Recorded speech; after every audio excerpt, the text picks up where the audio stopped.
Hey, this is Kenny from Kenny's Audiophile Record Reviews. Thank you very much for viewing my channel. As I always say in all my videos, please like and subscribe. That will help my little channel out. Much appreciated. I love the attention and love and the support that the VC, the vinyl community, the YouTube community has given my channel. In this video, I'm going to mention what I think is the most underrated jazz album that I've ever heard. Now, as I say this in all my videos, I know I sound like a broken record, but these things are highly subjective. There's no right or wrong answer, and we have to realize that in going into these conversations and doing these videos. There's no right or wrong answer. Like I said, they're highly subjective. I did a video where I mentioned what I think is the second greatest jazz album ever made, and I got it. And a few people, not a lot, a few people got some pushback in terms of my choice. That choice was based on the my top 10 jazz video where I ranked the top 10 jazz albums of all time. And I got a little pushback here and there, but you got to expect that when you do these videos.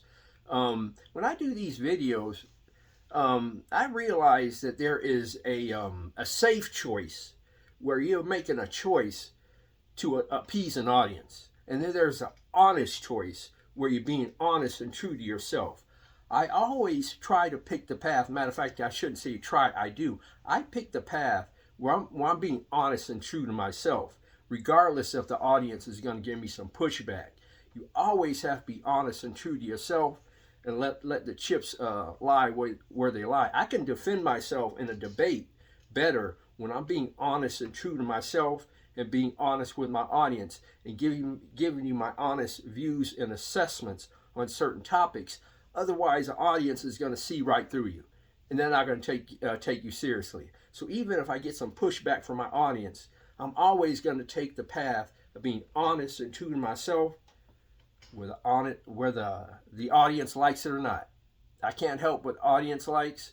All I can do is convey to the audience what I like and being honest with the audience, and we can have a conversation from there. I don't shy away from debates. I never have, never will. That being said, in this video, I'm going to choose what I know is the most underrated jazz album ever made.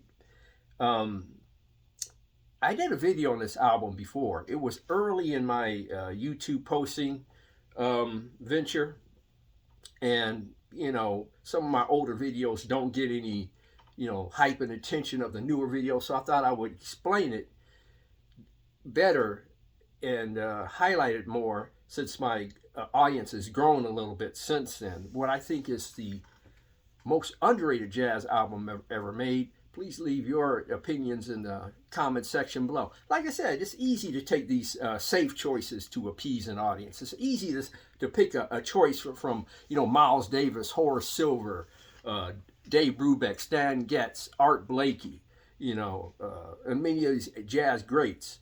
But I chose one that I think is honest and true to my heart. And this album includes some legendary jazz greats. It really does. I think it was one of the best jazz records ever assembled. I'm surprised I didn't put it in my top 10 jazz video. I think that might be an oversight. But some of the stars on this video, the great Dexter Gordon.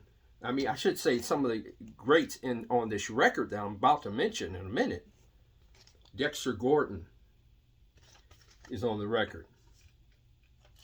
Herbie Hancock on piano on the record.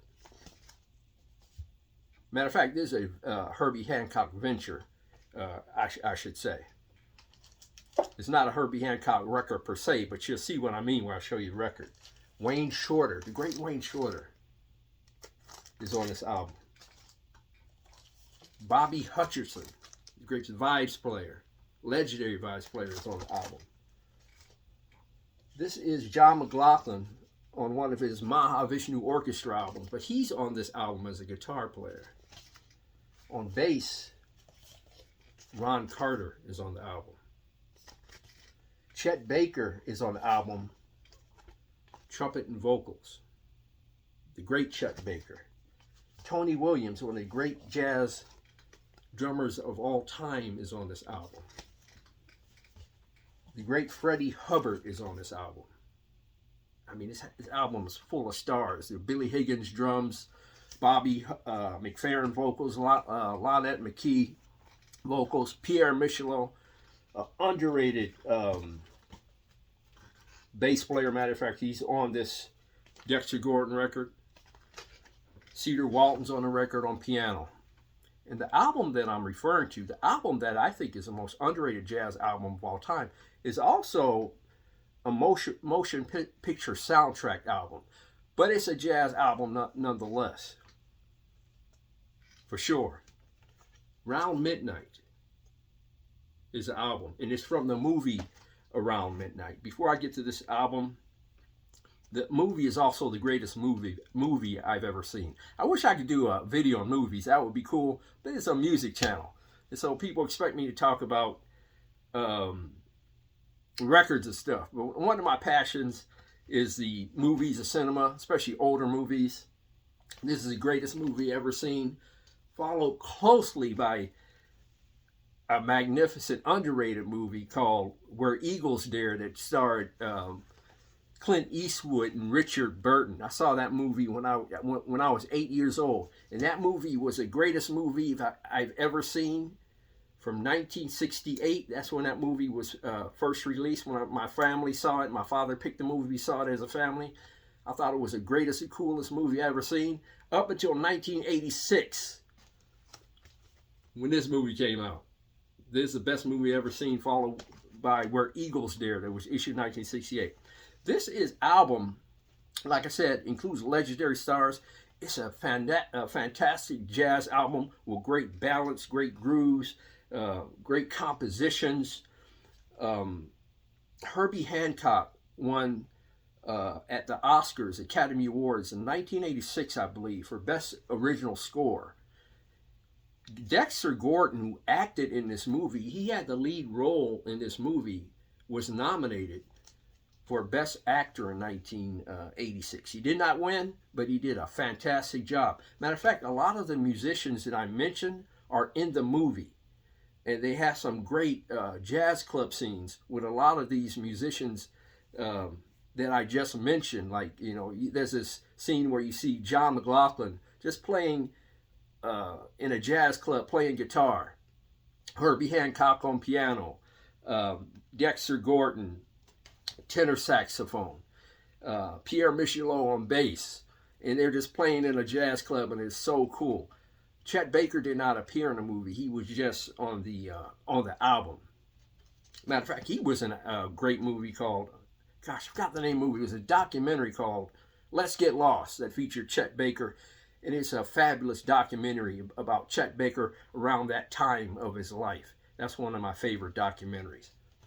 That being said, this album, some of the highlights is a composition Around Midnight with Herbie Hancock on piano, Ron Carter bass, Tony Williams drums, and Bobby McFerrin vocal. Now, Bobby McFerrin, his vocal on this composition Around Midnight, his vocal is mimicking a trumpet sound, and it sounds simply fantastic. And there's just a lot of great compositions on this song. Chan Songs is a beautiful composition. A very nice Body and Soul is on here as well. A very nice fast-paced composition on this album that has like this great bass line vibe and groove, and piano playing infused in with that. Is called Berenger's Nightmare. That's a great composition on this album. Overall, this is I consider this maybe a hard bop album in terms of a jazz groove, a jazz, a great strong jazz feeling. This is one of the best jazz albums I've ever heard, and I'm surprised it did not make my top 10 jazz albums list. That's probably an oversight on my part, but this is the most underrated jazz album that I ever heard, based on the musicians on this album, the strength of play of the musicians on this album, the way they are integrated and play together on this album, and the overall output in terms of the quality of Herbie. This was produced by Herbie Hancock, and the overall quality of this album, the quality of jazz, elevates this to the most underrated jazz album I've ever heard. And this was issued in 1986 on Columbia Records. Warner Brothers Records, I think. Let me see. It was issued on Columbia Records, I'm sorry. The movie may have been on Warner Brothers, but Columbia Records. Now, there was a follow-up album that included tracks that were not included in the movie. And the name of that album is The Other Side of Around Midnight, featuring Dexter Gordon, with a lot of the musicians that were on this album, or on this album. And this album is very good. Not quite as good as the Around Midnight album, but it's right behind. It's really great. There's a great composition. There's a solo version of Around Midnight which features Herbie Hancock on piano. That's amazing. And there's a vocal performance by Bobby McFerrin. It's called What Is This Thing Called Love? And it's a great vocal interpretation of the song by Bobby McFerrin and Herbie Hancock on piano. Both albums I will listen to on YouTube and see if you like the vibe and groove of these albums before you consider buying them. But I would definitely check out this album on YouTube, the most underrated album that I ever heard, the most underrated jazz album I ever heard, I should say. And this one as well, The Other Side of Around Midnight. I think this might have been one of the last albums that Dexter Gordon could have been involved with. I'm not sure, but it could have been around that time period. Could be wrong on that. But I would check both albums out on YouTube. Around Midnight, the most underrated jazz album that I've ever heard. Like I said, that's an honest choice. That's an honest choice. I could take a safe choice and give you something else that appease the audience. I'm going to give an audience honest choices.